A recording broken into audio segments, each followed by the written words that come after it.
to our first annual Gerard Manley Hopkins poetry reading here at Canisius High School. My name is Matt Smith, and I'm just here to do a little housekeeping and introduce our MC. And I wanted to thank some of the sponsoring organizations that have made today possible. The book club, campus ministry, the Carr Memorial Library, the Digital Media Arts Department that's recording this for us, the English Department, Religious Studies Department, and the Writers Club all have worked to make this event possible. It's a community-wide, Canisius High School-wide event to help celebrate National Poetry Month, and we're so pleased that Canisius is doing something to recognize that. We know we have a lot of poets among us. We have refreshments, and my son and daughter are behind there, over there. Josh, you can see, and Katie, and is free of charge, free will donations. But I told Josh to give people a little bit dirty look, so that they put a little free will donation money into the basket. All of it goes for a really great cause. You remember the Lenten drive that we had for YAP, that small high school in Micronesian islands. And so it's a really wonderful cause, and so we're hoping that this will, in addition to raising consciousness about the beauty of poetry, also raise a little bit of money for people that need it as well. I want to thank in a special way Mrs. Monica, our librarian, who first approached us about trying to have something to remember the National Poetry Month, and Dr. Kimmel, who's going to be talking about Gerard Manley Hopkins in just a moment, and Ms. Taylor for being a spokesperson and key coordinator for all the poets that you're about to hear. A friend of mine, a graduate from Canisius High School, spoke about a Jesuit that had everybody in the class memorize a poem of Hopkins, and he remembered it all his life and became a lifelong fan of Gerard Manley Hopkins, and he teaches religious studies at another high school now, but just he helped inspire the name of this group, or this meeting or forum that we're having today. And I want to now introduce our MC, who John Miroslawski, who is in my advisement and is also in my Nation Spirituality class, but is also the star of our school musical. But he's quite the poet himself, and I hope that he'll read one of his poems in addition to being our MC. But if you give John a round of applause. And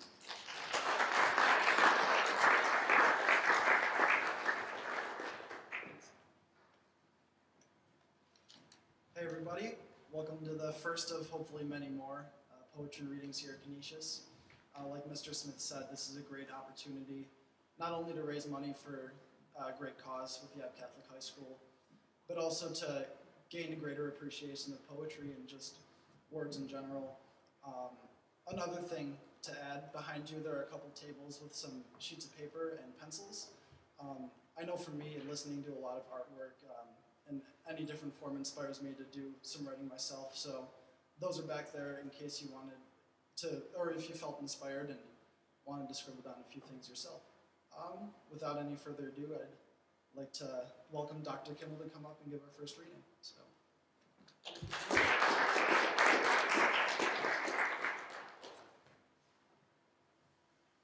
Like many of the great Jesuits of history, Gerard Manley Hopkins was marked by a powerful individuality that set him apart from others of his age and also made him a target for ridicule and isolation. Hopkins was born near London, England in 1844 into a comfortably middle-class, firmly Anglican family. His brilliant career at the Highgate School led to his acceptance at Oxford in 1863, where he came under the influence of liberal theologians. His decision to convert to Roman Catholicism in 1866 shocked his family, who wrote him scathing letters condemning his choice. He further scandalized them by not only becoming a priest, but by joining the Jesuit order. In the Victorian sensibilities of the day, Jesuits in particular were regarded with great mistrust. At Oxford, Hopkins had been a modest, rather traditional poet in the style of many Victorians, drawing inspiration from Keats and striving to capture a romantic view of the world. But he burned his earliest works when he joined the Jesuits, because he felt that his vocation as a priest required a sacrifice of personal pleasures like the writing of verse. It wasn't until years later, when his Jesuit superiors encouraged Hopkins to embrace and share his poetic gifts, that he began to write verse again. Unfortunately, the long lyric narrative he produced, The Wreck of the Deutschland, was so unique for its rhythm, rhyme scheme, punctuation, syntax, and use of language that the Jesuit magazine to which he submitted it refused to print it. He took this refusal as a sign that being a published poet was incompatible with his work as a man of God. But he also recognized that his style of poetry was unique and feared that readers of the day would not be able to accommodate his eccentricity. Thus, for the next 14 years of his life, until his death in 1889, Hopkins wrote verse religiously, if you'll pardon the pun, but kept it to himself. In this time, he developed his extraordinary style, which employs sprung rhythm, an irregular meter he invented and that he asserted was the natural rhythm of common speech. His poetry focuses primarily on the themes of singularity and individual identity, for Hopkins believed that only through fully knowing oneself could one connect with the divine in the world around him and with Christ in himself and others. Like the Romantics, who were his earliest influences, Hopkins seeded his exploration of identity in the natural world. His poetry is characterized by ebullient and intimately joyous expressions of the beauty of God's creation and the wonder of man's part in it. God's Grandeur, one of Hopkins' most famous poems, perfectly exemplifies his focus on the relationship with God that one can best develop by gaining a deep and intimate understanding of God's work in the natural world. God's Grandeur by Gerard Manley Hopkins, S.J. The world is charged with the grandeur of God. It will flame out like shining from shook foil. It gathers to a greatness like the ooze of oil crushed. Why do men then now not wreck his rod? Generations have trod, and all is seared with trade, bleared, smeared with toil, and wears man's smudge and shares man's smell. The soil is bare now, nor can foot feel being shod. And for all this, nature is never spent. There lives the dearest freshness deep down things. And though the last lights off the black west went, oh, morning at the brown brink eastward springs, because the Holy Ghost over the bent world broods with warm breast and with, bright wings.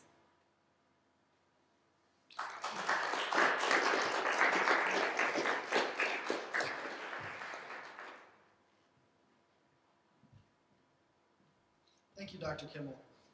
Now we'll begin with some of our student readings. We have a lot of freshmen and sophomores and some upperclassmen as well as some faculty who are going to be reading some poems. We'll kick it off with James Lyon, a freshman. If you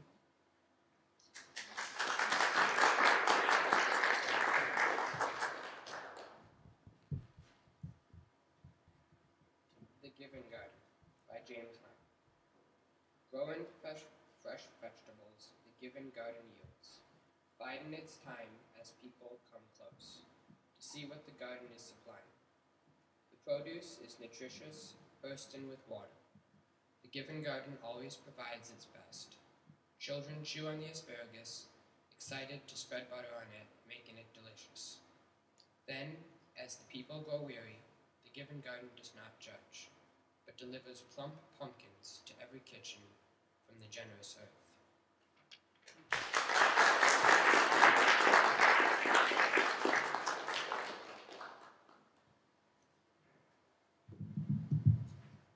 Thank you, James. Now I'd like to welcome Tyler Kraus, a sophomore. Please stand.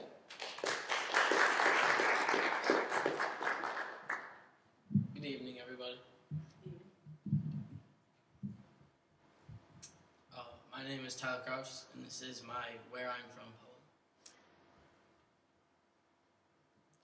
I am from the bacon, from fresh eggs and toast. I am from the blue sliding in the white door. I am from a clay pot in the sunflower. I am from the pickle in the tree in laughs. From DJ and Celine in Kraus. I am from the jokers and the leaders. From pooping in the woods and keeping the stick out of my diaper. I am from Canisius. I am from Hamburg, pasta, and meatballs. From the car crash in the white car. The old lady in the squad. I am from the fire in the couch, the basement, and the soccer world.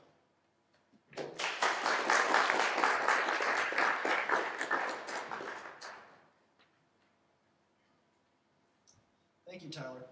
Oh, another thing I forgot to mention. If you did write a poem yourself, or even if you're reciting one, feel free to give some background as to either why you chose it or some inspiration as to why you wrote it. Now I'll ask up another freshman, Tom Foster.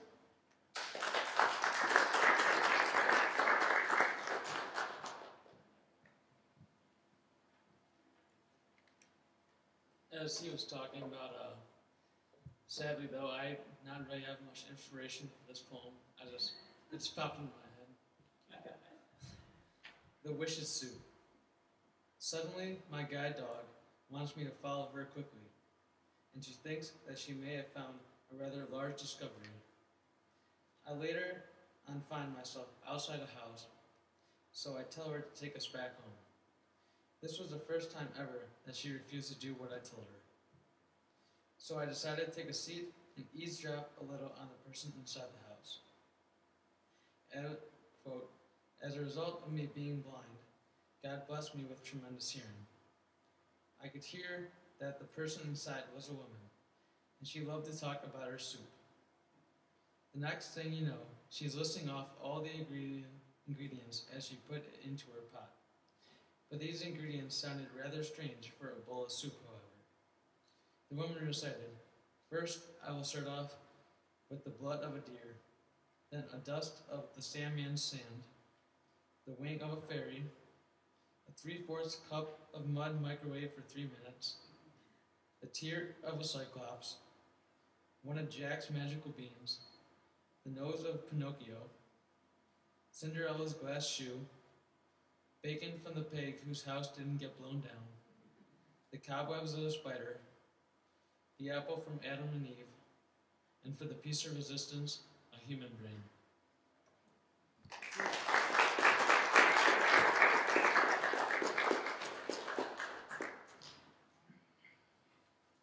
Thank you. I'd like to ask up David Hardy now to stand.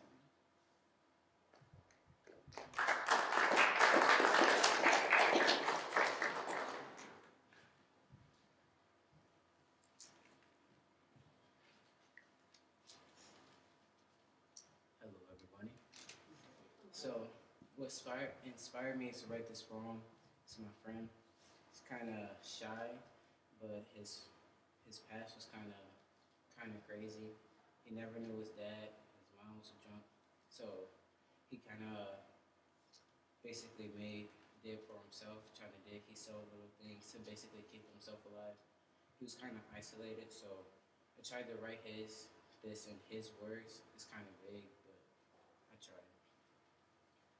My poem is called "A Boy Who Lived in Darkness." Once again, I'm here wandering. Think of my past, my future, anything. From the very day, still I don't know why I'm here. I see nothing, I don't even know what I look like. Every once in a while, I see images. Images that have no meaning. Images that put me in that setting. Today I saw a guy that was drinking. It was a clear fluid, but it took a part of me too. It tore him inside. He kept throwing up. I hear noises, a woman screaming in pain and agony. I don't even know where to look because it's so dark. Today was weird though.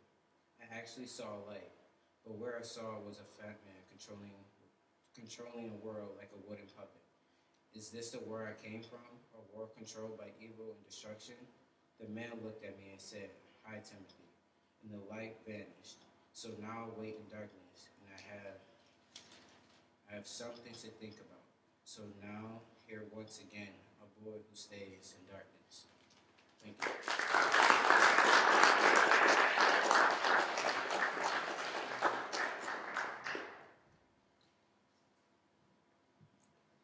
Thank you very much. I must say I had a little name mispronunciation. It's Devon. I can relate to that because I have a 13-letter Polish last name that often gets mispronounced. So I feel like I'd be remiss if I didn't correct that. Now I'd like to ask up Jake Lorisella-Pack. He's a senior here and a great poet. So let's welcome him to the stand.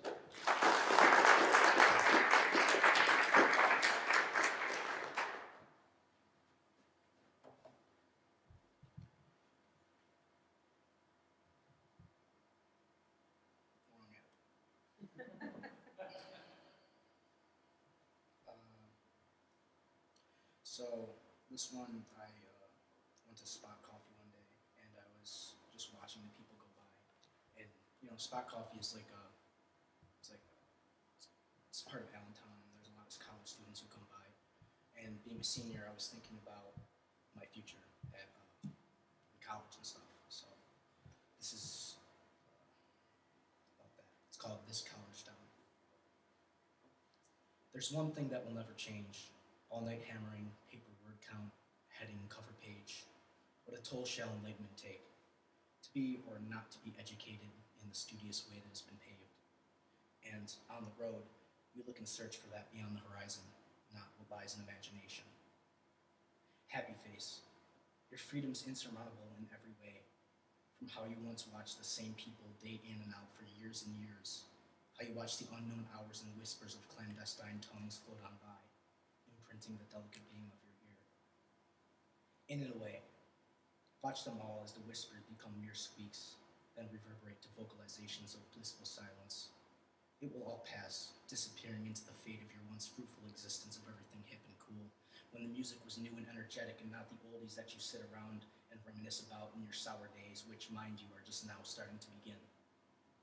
When your days didn't begin with horrifying hangovers and unexplained aches. Time too will be made a fool by exasperated intellect. Equip yourself, pen and hammer in hand.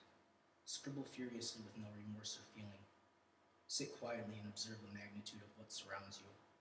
Absorb as much as you can. For the world is as hectic and conspiring as the surf that hammers down upon the break. Prepare yourself. Never question the trivial. Merely accept it with empty pockets and open arms.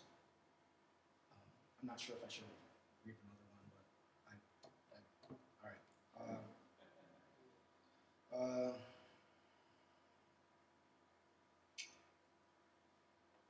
Here's one that I wrote during Snowvember, as it's colloquially called. As it's called, 1 a.m.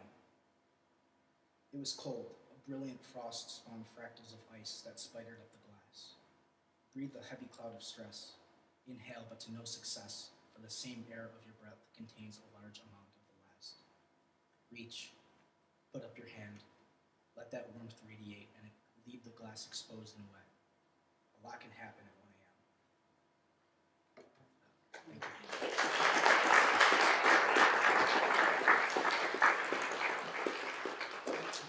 I don't want to interrupt the flow, but I just wanted to say that Jake, if it wasn't for him, we probably wouldn't be here today. He's in my advisement also, and he and I started talking about poetry, and for a couple months we were talking about starting a poetry club, and it was because of my inquiries around the school about poetry club that Mrs. Monica came to me to get this together. So Jake, I know this is your last week here at Canisius High School, but I think you're starting something here.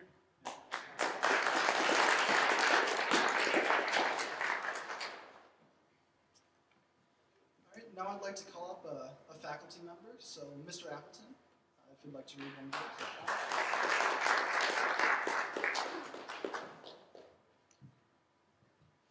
I didn't write this. I'm not that brave, I'm sorry.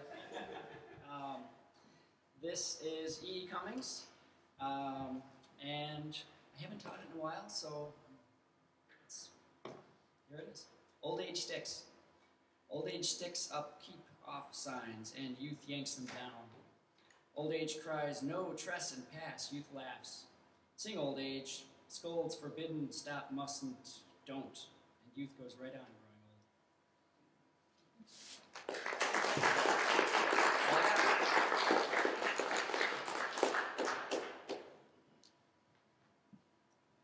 Thank you.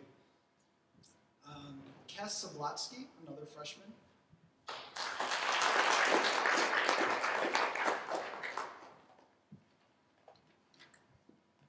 I didn't have much inspiration to write this poem at first, but I just started thinking about it and I decided to write about Canisius. So I called this poem Poem About CHS. Men for others, serving our sisters and brothers. We are a helping hand across sea and land. From missions to helping yap, we have many feathers in our cap. Fratres aeternum, friendships we groom. Brothers now and forever. Hurt each other we will never. Bonding and becoming friends is something that never ends.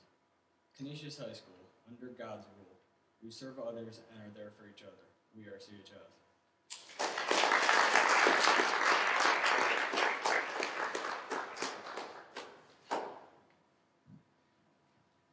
Thank you, Cass. I'd like to ask another freshman to come up. Fu Nguyen.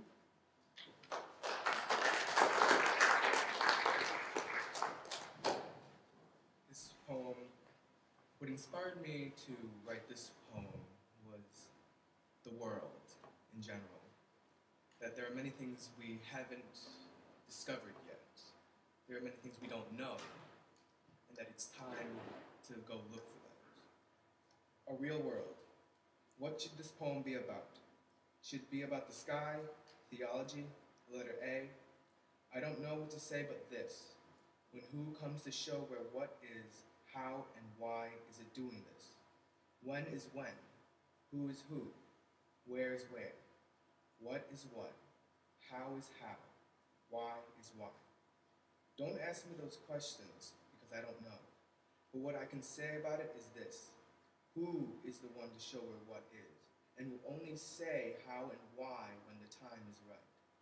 The time is right for what? When is the time right? There are some things we people don't understand, but the better question is the time right for it? Now get to the point.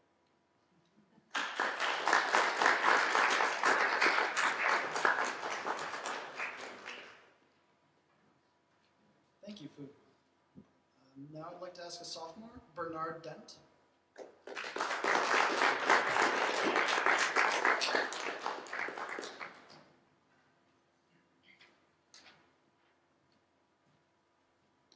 This is Acquainted with the Night by Robert Frost. I have been one acquainted with the night. I have walked out in the rain and back in the rain. I have outwalked the furthest city light.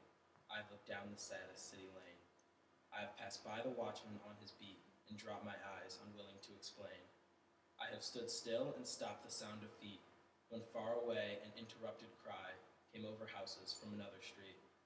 But not to call me back or say goodbye, and further still at an unearthly height, one luminary clock against the sky proclaimed the time was neither wrong nor right. I have become one acquainted with the night.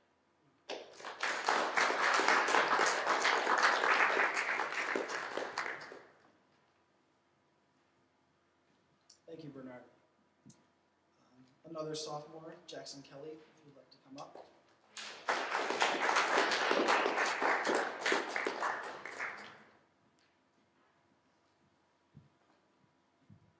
That's a good height. For my poem, I chose Invictus by William Ernest Henley. Out of the night that covers me, black as the pit from pole to pole, I thank whatever gods may be for my unconquerable soul. In the fell clutch of circumstance, I have not winced nor cried aloud. Under the bludgeonings of chance, my head is bloody but unbowed. Beyond this place of wrath and tears looms but the horror of the shade, and yet the menace of the years finds and shall find me unafraid. It matters not how straight the gate, how charged with punishments the scroll. I am the master of my fate. I'm the captain of my soul.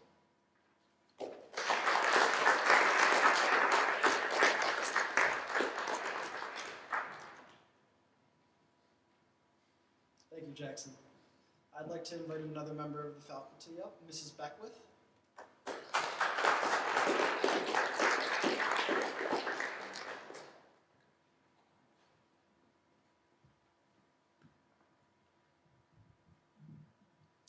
I am here promoting a type of poetry called found poetry. It is a great introduction to poetry writing, so you have to see it as well as hear it. So I'm going to pass this around as I'm reading it. It is an original article titled Artistic Effects of the Pan American Exposition. I love the Pan Am Exposition. Everyone should know about it. And as a found poem, you take words from a work that already exists and you create a poem from it. So the first step is to literally blot out some of the words that already exist and keep only the best words. Oftentimes, poetry is described as the best words. So it's a great way to start off if you haven't written your own. And then I will read as you're looking.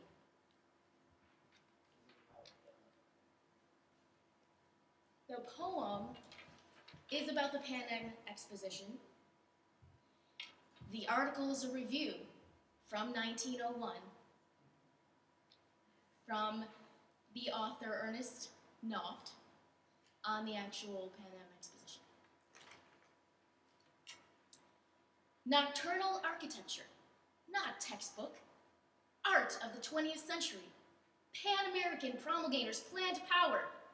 From Niagara, electrical illumination would dominate. Behold it. Over the Triumphal Causeway, a unique and imposing sight the world has never seen before. The Ivory City half veiled in the dusk.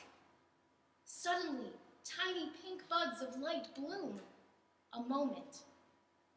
A saffron hue illumined. Electric flames, incandescent light, delicate lights, 1,000 delicate tints arabesque, till the effect is strikingly allegro.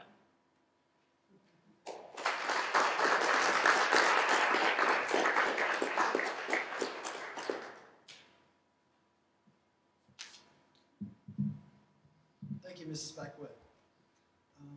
I'd like to invite another freshman, Boris Kunev.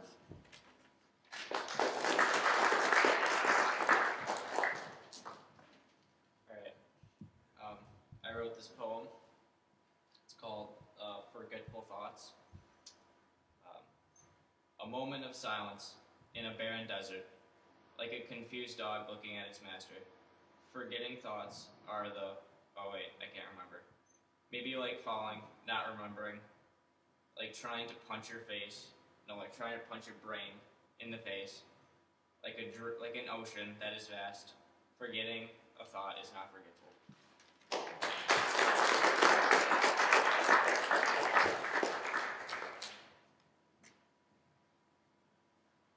Thank you, Boris. I'd like to invite a sophomore, Chris Zhao.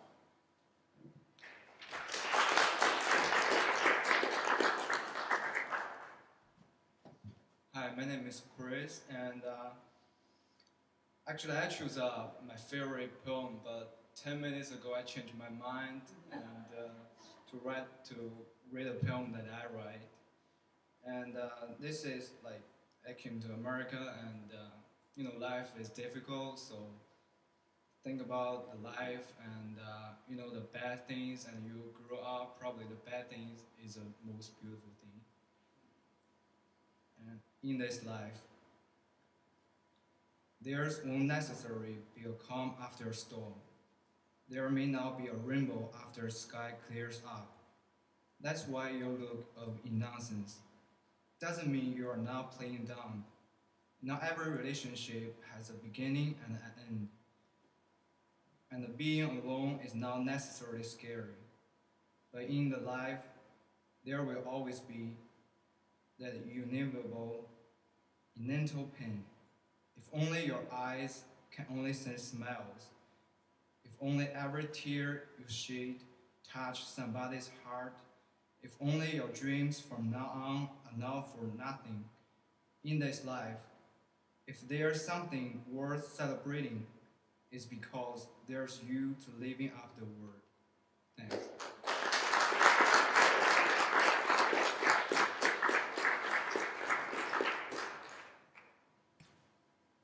Thank you, Chris. I'd like to ask Brother Derby if he'd like to come up and read.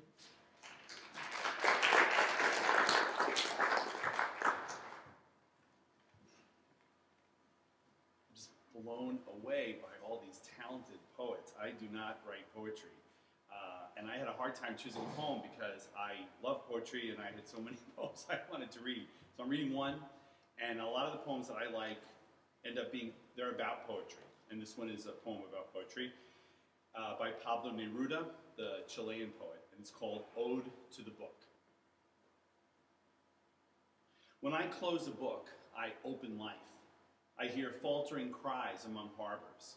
Copper ingots slide down sand pits to Tocopila, nighttime. Among the islands, our ocean throbs with fish, touches the feet, the thighs, the chalk ribs of my country. The whole of night clings to its shores. By dawn, it wakes up singing as if it had excited a guitar. The ocean surge is calling. The wind calls me, and Rodriguez calls, and Jose Antonio. I got a telegram from the mine union, and the one I love, whose name I won't let out. She expects me in Bukalemu. No book has been able to wrap me in paper, to fill me up with typography, with heavenly imprints, or was ever able to bind my eyes. I come out of books to people orchards with the horse family of song, to work the burning metals or to eat smoked beef by mountain firesides. I love adventurous books, books of forest or snow, depth or sky, but hate the spider book in which thought has laid poisonous wires to trap the juvenile and circling fly. Book, let me go. I won't go clothed in volumes. I don't come out of collected works. My poems have not eaten poems. They devour exciting happenings, feed on rough weather, and dig their food out of earth and men. I'm on my way with dust in my shoes, free of mythology. Send books back to their shelves. I'm going down into the streets. I learn about life from life itself. Love I learned in a single kiss and could teach no one anything except that I have lived with something in common among men, when fighting with them, when saying all their say in my song.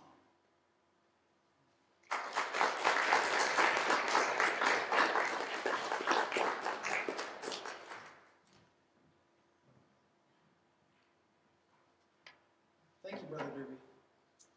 To continue with the rotation of freshman, sophomore, faculty, and upperclassmen, I suppose I'll read one of mine now. This is something I wrote for a collection of stories in creative writing. I focused every single story around the concept of change and how it can be experienced in so many different ways. This one is centered around the feeling of regret. And I talk about a little playground next to a ice cream place, so if anybody's from Amherst or Clarence, that was inspired by Potler's, so I don't know if you know about that. It's called She. We lay under the stars, she and I. Well, what we could see of the stars. With the light pollution in the city, you could only clearly make out a handful of luminescent specks, doing a poor job of illuminating the dark cerulean sky. If you drive a few hours west to the rural areas, it's a completely different galaxy, one with dancing stars leaving glowing dust in their wake, and shining red planets untouched by the naked eye anywhere but that exact spot. A galaxy that makes you think and wonder and smile at what a significant little speck you are, 1,000,000 times smaller than those other stars, yet still so important to yourself and who you're with. I didn't tell her there were better places to be. I didn't want her to think that I could have taken her someplace better. She was my middle school heartthrob. I didn't think she knew who I was back then. Not many people did. She saw me and all, passing by in the hallway, but she didn't know me. I still am very similar to my middle school self, other than on the outside. I got a lot taller and filled out. My voice became rich and deep. She said once, giggling, that puberty had been good to me. I don't think I changed all that much. I still don't feel comfortable around pretty girls, still try to avoid deep conversation, still have my same insecurities and doubts that my middle school self still held on to. I didn't tell her that I hadn't changed much since back then. I didn't want her to think that she could be with someone better. We sat atop the highest platform of the playground, next to an old-fashioned style diner that I had grown up going with my dad with my dad to get ice cream after soccer games. The prices were hiked up since those days, and the cones always seemed to be a little stale, biting into them now. Though I guess back then I was a little less critical of things. Less stresses and worries crowded my mind, which left a little more room for carefree happiness. I look over at her and she gives me a bright smile, and I subconsciously return it. I didn't tell her that things around here were better back then. I didn't want her to think that this moment wasn't good enough. "This is nice. I like this," she said in that soft way of hers, cushioning my thoughts for a little while. Her voice always brings me back to the first day I met her. 1,000 loose curls in her strawberry blonde hair, and a cherry red bow that matched the blossoms scattered across the trees and upon the ground. It was springtime. Her smile was in full bloom. I looked at her now. The same strawberry curls, the same parted red lips looking right back at mine. I didn't tell her that I wanted to kiss her. I didn't want her to think that I was too desperate. We stood up from the platform of the playground and took the spiral slide back to normal ground. Neither of us knew the exact time, but we spent a good deal of the night with a couple of stars in each other, and we were content. "I'm gonna miss you." Her soft voice wavered somewhere around the word miss, and by the time I had looked down, her face was laden with tears, reflecting the light of the stars. I stared at the stars falling down her cheeks and pulled her towards me, her head burrowing in my shoulder. "It's just college, right? When summer comes around, we'll spend every night like this, I promise." Just college. What she was about to say was interrupted by soft sobbing. She bounced slightly in my arms with every brusque inhale. She had a way of making even a crying fit seem gentle, comforting. Having her in my arms made me feel like nothing could be wrong, because I could fix it. As she left my embrace and turned to go, all she said that she was sorry. I didn't know what she meant by it. She didn't tell me about her sickness. I guess she didn't want me to worry too much about her while I was gone. The funeral is too long. It's longer than her goodbye. An event doesn't end when the lights turn off or when the last body leaves. Sometimes events have the nasty habit of carrying on, constantly being replayed in one's mind without end. That's what it's been like ever since she last left. That's what it will be like That's what it will be like after I leave the funeral. I never told her that her eyes were as bright and enchanting as the stars in the rural areas to the west of the city. I never told her about her sweet tendency to remain, from middle school to high school, to her funeral and for the rest of my life, an everlasting event, one of the many regrets my middle school self still hangs on to. I never asked if she was okay. I never wondered where she would go on Mondays, Wednesdays, and Friday nights that would make her sick and tired and sleep the whole night through. I never told her that I loved her. I was too afraid that I hadn't changed enough, or maybe I changed too much and she always stayed the same, and now I'm standing at her open casket saying that I love her, hoping that it'll somehow penetrate through billions of light years of stardust and planets and galaxies and settle in a place that isn't really a place, where she can hear it, but not really hear it. Maybe feel it. A wave of emotion generated from so profoundly deep in my soul that it breaks through the material plane to wherever her soul may reside. But even if she does feel it, how can I ever know the return? Her eyes, her voice, her presence isn't here anymore. I can only hope that she's somewhere with a much better view of the stars. Hope she has much better company to spend eternity with. Hope she has much more time to remain the same. And I can only hope that she feels that I love her. Thank you.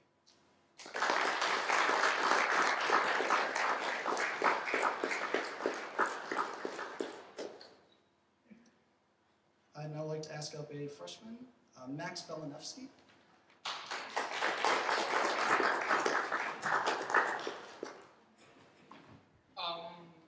This poem's called Backpack. I wrote this, and it's really about what I love, and that's just being outside and kind of adventuring.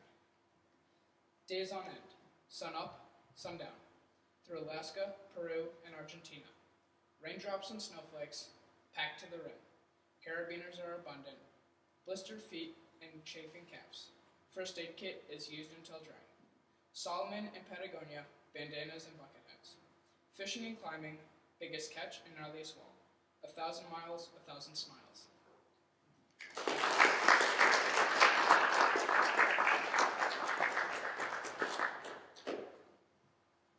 Thank you, Max.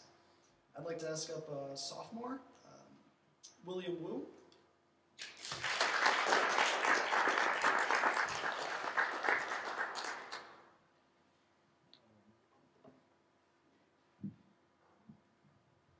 The cake of friendship, preheats over of love, with plenty of secrets and hugs, mixing giggles and laughs, that make your side split in half, big with the love and care, and all the things you both should share.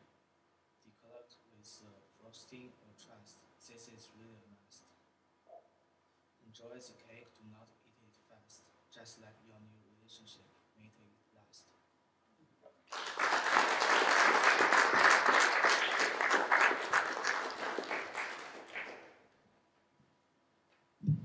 Thank you, William. I'd like to ask a freshman, Alessio Fata.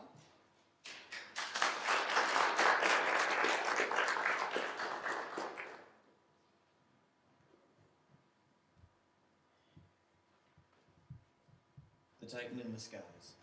The earth shakes and the skies split. The light streaks and the world trembles. They tremble before the Titan in the skies. He's clothed in light and has command over the darkness.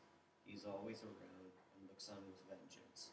He has the power and authority to render his opponents useless. He wields the elements and his authority is unmatched.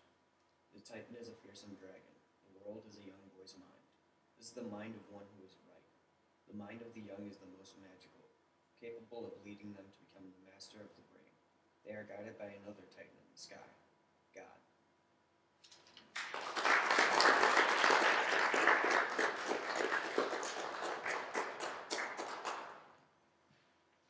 Thank you. I'd like to invite a sophomore, Tim Armstrong.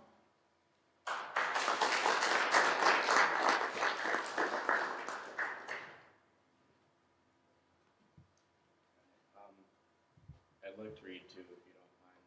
So, this is the Where I'm From poem, first off. I titled this Me. I am from the world that orbits closest to the sun. I am from the rusted, worn-out bicycle, chain of a bicycle exploring the world. I am from the last flake of cinnamon toast crunch. I am from the swaying branch of a weeping willow tree. I am from the green, white, orange, and the green, white, red, waving far across the Atlantic. From the lone star, I am from the snowflakes that whistle in the wind, from the heat that beats the ground and ocean away. I am from the 70s disco ball hanging above the dance floor. I am from athletes. I am from the camera taking heartfelt pictures, to the telescope looking out to the cosmos. I am me.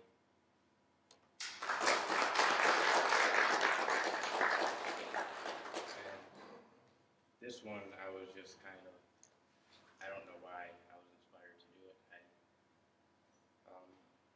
I kind of just was thinking what it would be like when all of this is gone, when humanity is no more. I know it's kind of dark, sorry, but I wrote this a while ago. 2101, September 11th. It's a beautiful day. It's a beautiful New York day. The sun shines brightly above Manhattan Island. The birds chirp loudly as they dance around the earth, as they dance around each other high above the cityscape.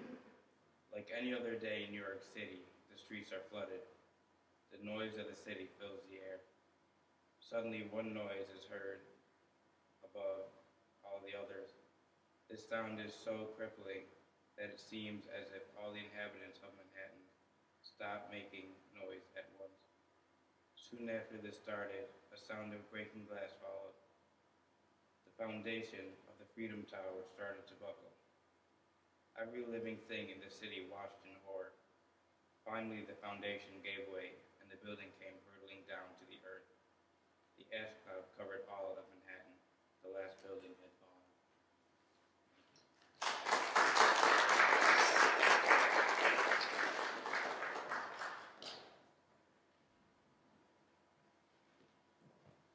Thank you, Tim. I believe I've covered every student. If there are any others that haven't, speak up now. Nope, we're good. Okay, we have another member of faculty that I'd like to call up then, Mr. Zachritz.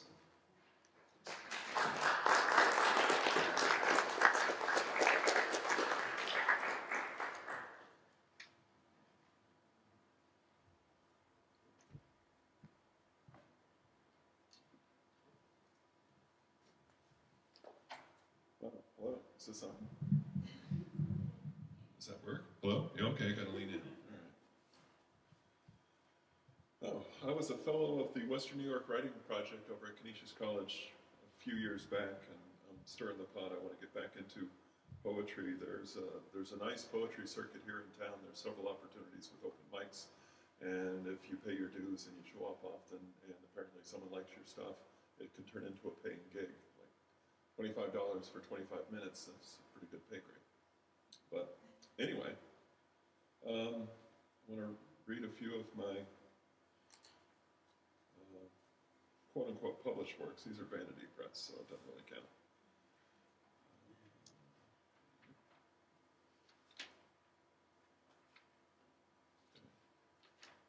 This one's called Horsetails. Horsetails are a common name for cirrus clouds formed when water vapor turns into ice crystals at high altitudes.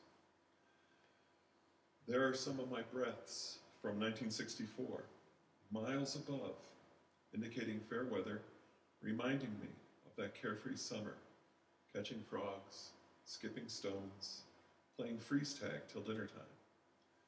Now these exhalations are written above for everyone to read. Your youth is still here. Your youth is all around, ready to be drawn in, inhaled deeply, lived again.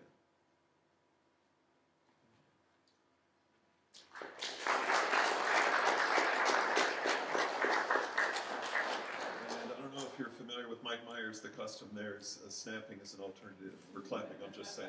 In case you're not familiar with that, there you go. Expand your horizon. Okay.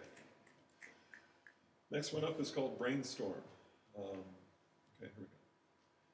Dendrites. Of course, some of you know dendrites, right? They're on the quiz tomorrow. Anyway.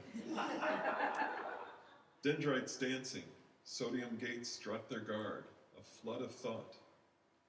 Ebb and flow across the hemispheres. Distance, volume, colors determined. Reptilian heritage consulted. Fight or flight. Feelings, fear. Neurotransmitters cascade a mighty tide. The wave crashes on the frontal lobes, an instant frozen, then resolved. The decision made in the space between thoughts. Motor cortex implemented, the puppet master summoned. Plucking vocal cords and facial muscles, the die is cast. Yes, I will marry you.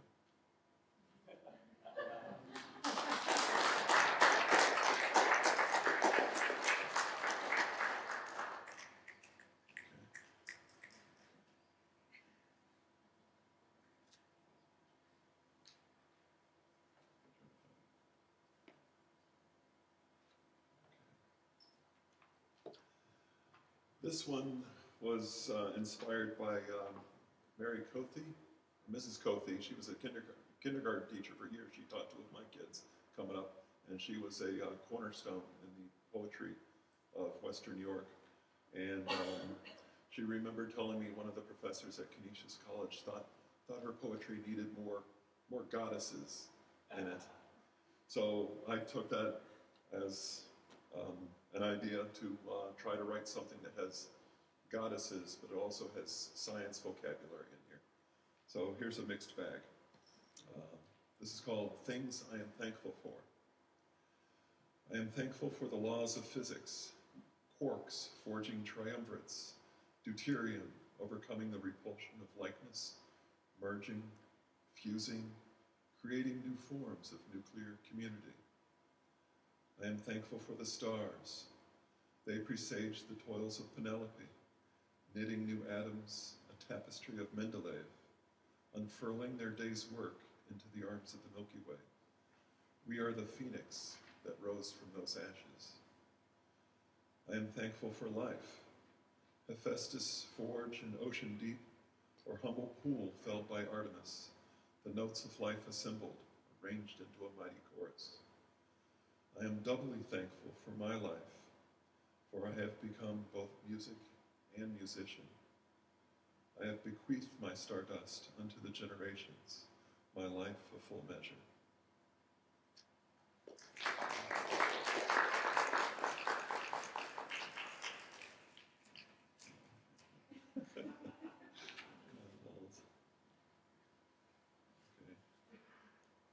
Drop two more on you.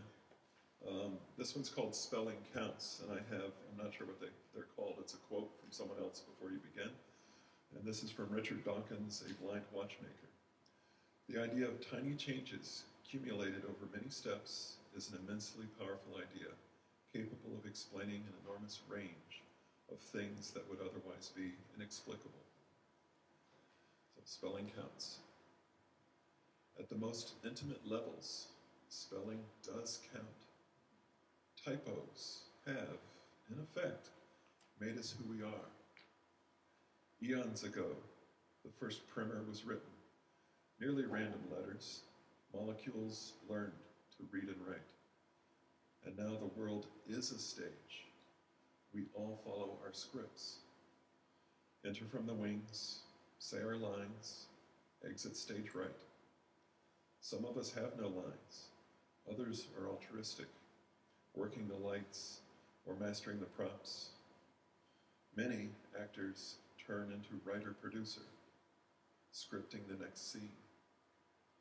Rewrites do have a certain appeal. Practice till you get it right. The play goes on, this pageant we call life, a series of errors that somehow have more meaning than the original draft.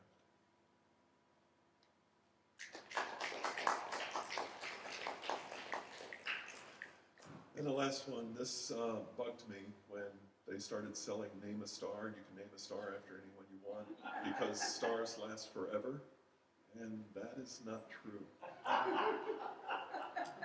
So I wrote the following piece. Stars are mortal too, is the title. Stars are not immortal, as many think they are. They are born in batches, in stellar nurseries. Some race ahead to self-destruction, dying in a blaze of glory.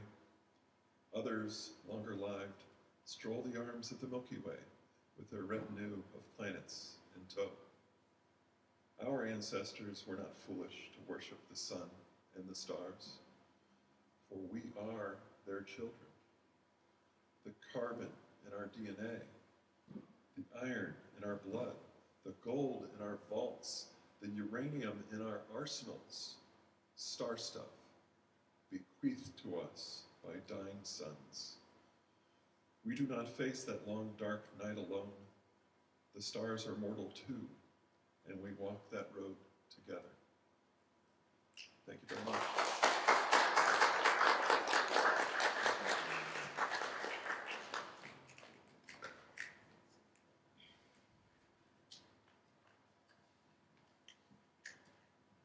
I think this is one of the first times I've ever had to pull the mic down to talk. Like Brother Derby said, I've really been blown away by all of these different types of poems, and I've really been struck by like all the different ways that poems can be read and all the different ways you can be inspired by it, even if it just pops into your head and onto paper. Another form of writing or of poetry that I'm very familiar with is songwriting. I like doing that a lot in my free time, and songs or lyrics can be very well considered poetry as well. And Miss Monica, I believe, has a song that she would like to perform for us.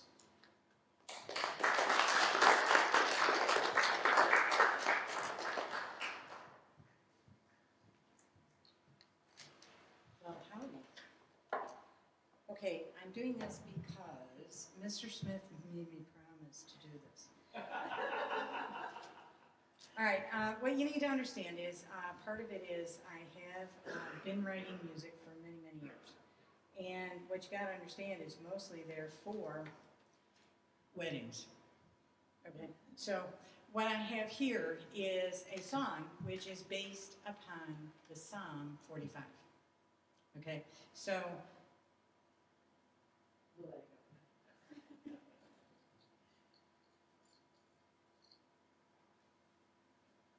Okay, small problem. I forgot to bring it. So I'm gonna go. Okay.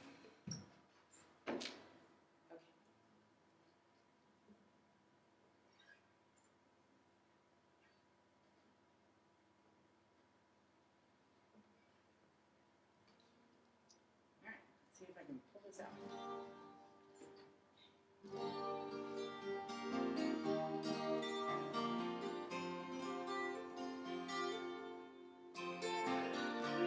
You are the fairest of the sons of light, speaking graceful words that are truthful and bright. Glad in your heart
However, if I may, I'm going to do a little improv here.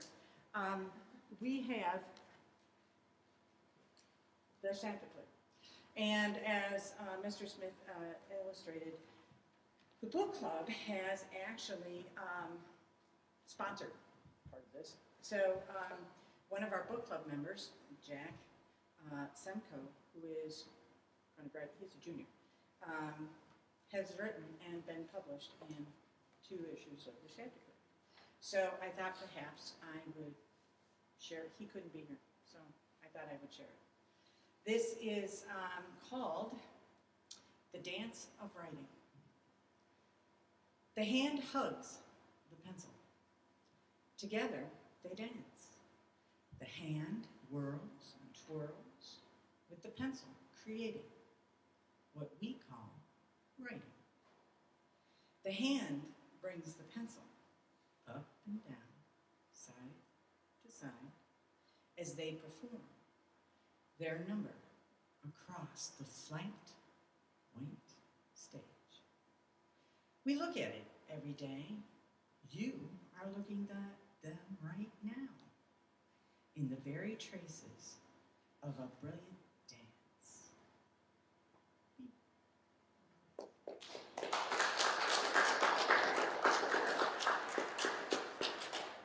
This one is called Thank You, Jesus. I was drowning in the waters of myself, burning at the stake of desire.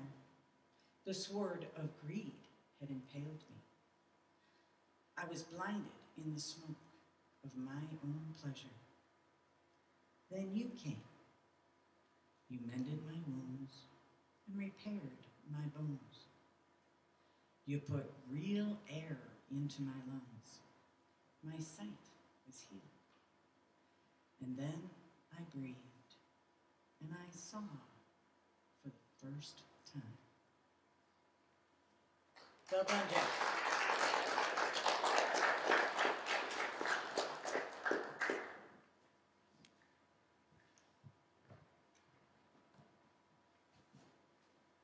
Thank you, Mrs. Monaco, for both the recitations and the song.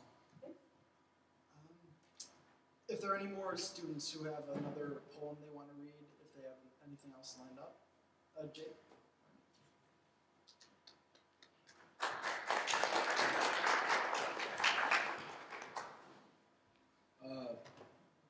One of the forms of writing, it's kind of like the hipster on the poetry circuit, or it's kind of like the hipster in the poetry scene, is slam poetry. And slam poetry is like, it's better recited than read because it's mostly about the emotion behind how it's recited.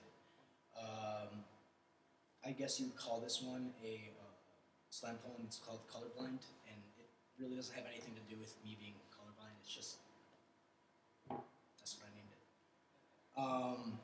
So I'm gonna try my best. What is life when your day is night and your night is day? And you can gaily waste the minutes away with or without a mission at hand. Your left is right, but not if your right is left, because your right is always right. Your water is fire, your earth is air, your desires are tangible, and what's tangible is too greasy to hold.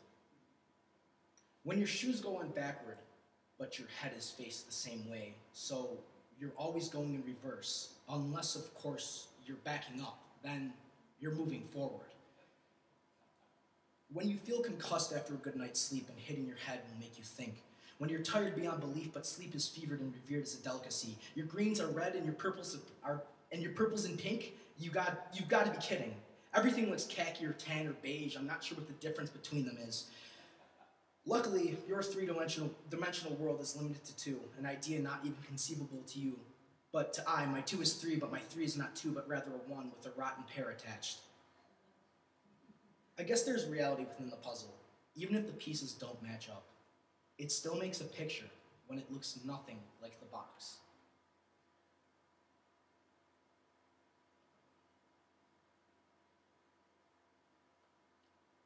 Here's another one. It's not a slam, but it's called Not All.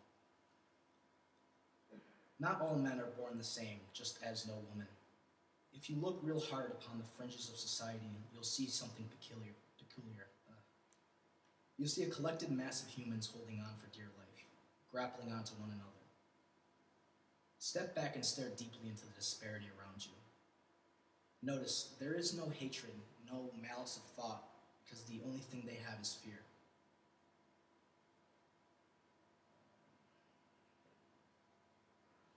This one, I guess you could say it's about the war in Iraq. Kind of my ideas on it. I don't have a title because let's figure out one. You cannot abandon that which you plant, only to come back at harvest time and expect it to be swollen with fruit. You cannot expect safety when you sow discontent.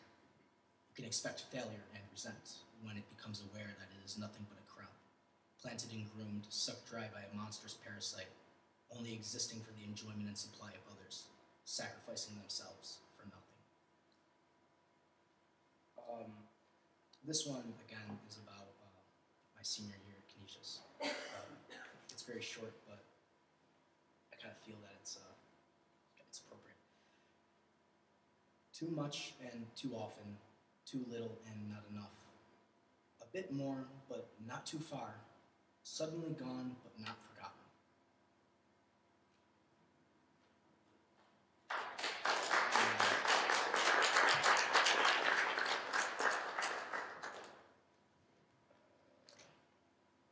This one also I wrote during November. It's called "In the Midst of Disaster," because Hamburg had 8 feet of snow, and it was scary, but at the same time extremely beautiful.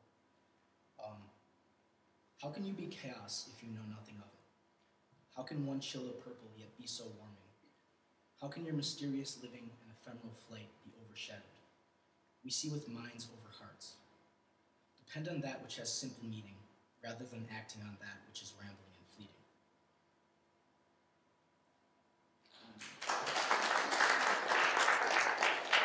I have more, but I haven't compiled them, but if somebody else wants to go, that'd be... No? You want to go? All right, John will go.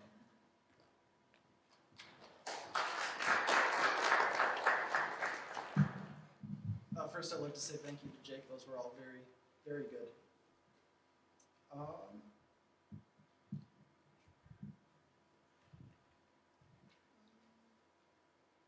This is one I forget when I wrote it, maybe sophomore year or so. I just kind of found it when I was looking through my iPad for stuff, and it is about a breakup. Not one of mine, but I just kind of felt inspired to write one because I don't know. I kind of feel like writing things from different perspectives, and I usually tend to be a happy-go-lucky guy, and this one's a little more depressing, but it's kind of funny how you can draw from different emotions. This one doesn't have a title either.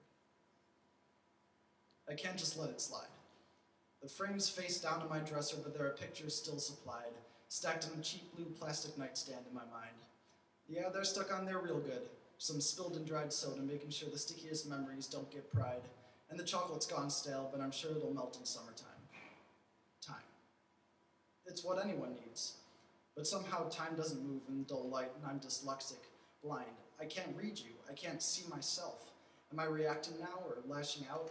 Or flashing back to the times when I was a lonely guy, dressed in a Catholic school kid's uniform, awkwardly bent, trying to fit into something that wasn't worth my time?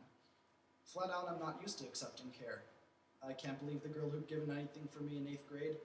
I couldn't trust my first heartbreak, even though we'd find trust in time if we dare. Maybe time is what we need. Maybe it'll show I'm just poorly portraying the victim while you've packed up and moved on by the time I'm writing my next 4-chord song. Maybe I'm dreaming, but that won't brighten it up because this is one numb nightmare, and it's plain dumb to believe I'm asleep because I haven't closed my eyes in days. Maybe you're waiting for me to wake up. Maybe I don't know what the hell I'm doing. Maybe it's better that I don't.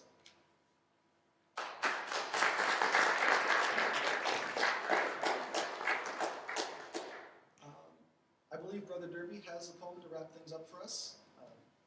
It's been very fun being the MC for this event. I've really enjoyed everybody's readings, and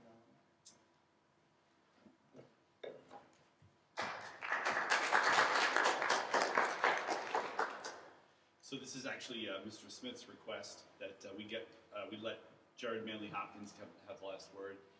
Before that, I just want to say two things. One, on Thursday at the Fine Arts Celebration in the morning and at night, there are readings, and 3 of the readings are poems, each of them really outstanding poems. One by Joy Harjo, who's Native American, one by Amiri Baraka, an African-American poet, and one by Jared Manley Hopkins, a very challenging poem, which is requiring an actor to read it, and hopefully he'll do a good job. So I hope that you all listen for those poems on Thursday. And with regard to this poem, Dr. Kimmel gave a lovely introduction to Jared Manley Hopkins at the beginning, and the only thing I want to add in reading this poem is that for many of us, there's a place in our life that we go at some point. Maybe it's when we're in school, maybe it's when we're on vacation, that becomes a magical, special place for us, a place that inspires us and that we draw from. And for Hopkins, that place was Wales. In the middle of his Jesuit training, he went and studied theology at St. Bino's in Wales. And it was there that he wrote some of the most beautiful, happiest poetry of his not all that happy existence. And this poem is from that period. It's a sonnet called Pied Beauty. And pied means a sort of spotted or flecked.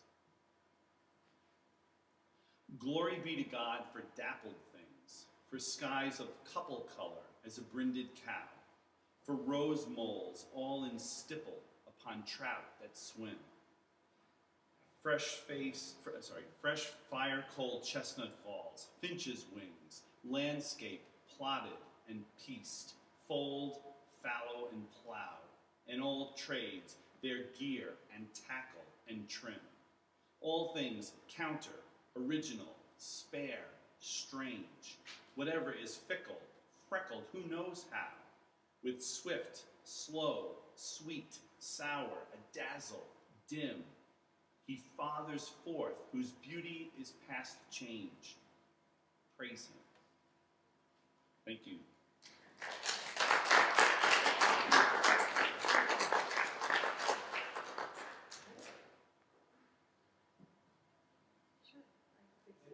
I just want to express my deep gratitude to everybody that came out today. I think that this is the beginning of something very special here at Canisius High School. I can tell you for sure it's going to be a second annual next year. But if you're interested in more poetry, you want to get involved, contact Ms. Taylor, and there might be a poetry club. Who knows? So thank you for coming.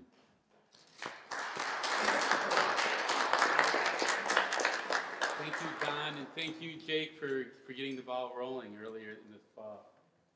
Thank you all. And there's some